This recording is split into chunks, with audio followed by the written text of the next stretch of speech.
সকাল সকাল আমার চিকু কিন্তু ব্রেকফাস্ট নিয়ে হাজির। হ্যাঁ, সে ব্রেকফাস্টে একটা রুটি, সাথে একটা ডিম ভাজি এবং একটুখানি সবজি খেতে ভীষণ পছন্দ করে। সময় কম লাগে বিধায় আমিও সহজে ওকে এটা খাইয়ে দেই। আসলে স্কুলে যাওয়ার আগে এটুকু খাবারই কিন্তু যথেষ্ট, এর বেশি খাওয়ার কোনো প্রয়োজন নেই। তো তারপর চিকুকে স্কুলে দিয়ে আমি চলে আসি সোজা কিচেনে, এবং আমি এখানে আজকে রান্না বসিয়েছি একটা বড় সাইজের শোল মাছ।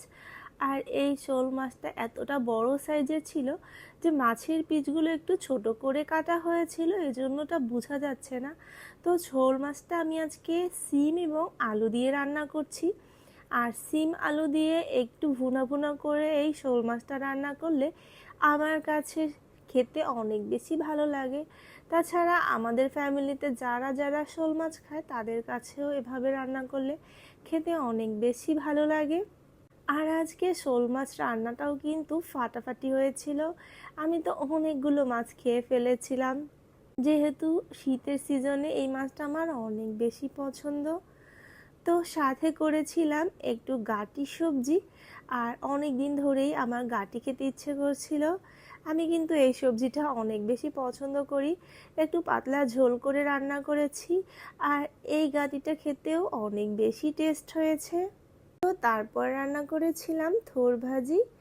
আর এই থোর ভাজিটা আমার চিকুর অনেক বেশি পছন্দ।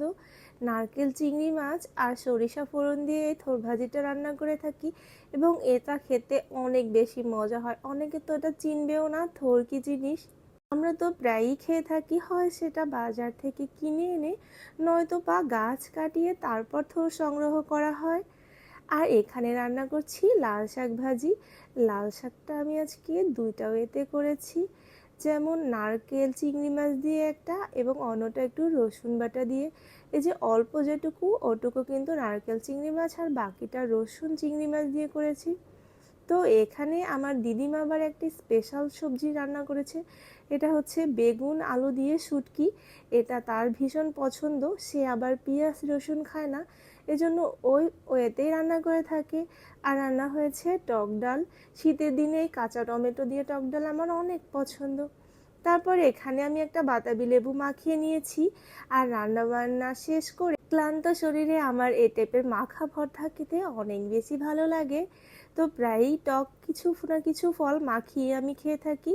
আর ট্রাস্ট মি, এই এক বাটি জাম্বুরা কিন্তু মাখা আমি একাই খেয়ে ফেলেছি। আর এটা খাওয়ার পর আমার দাঁত এতটাই টক হয়ে গেছিল যে পরে অন্য কোনো খাবার খেতে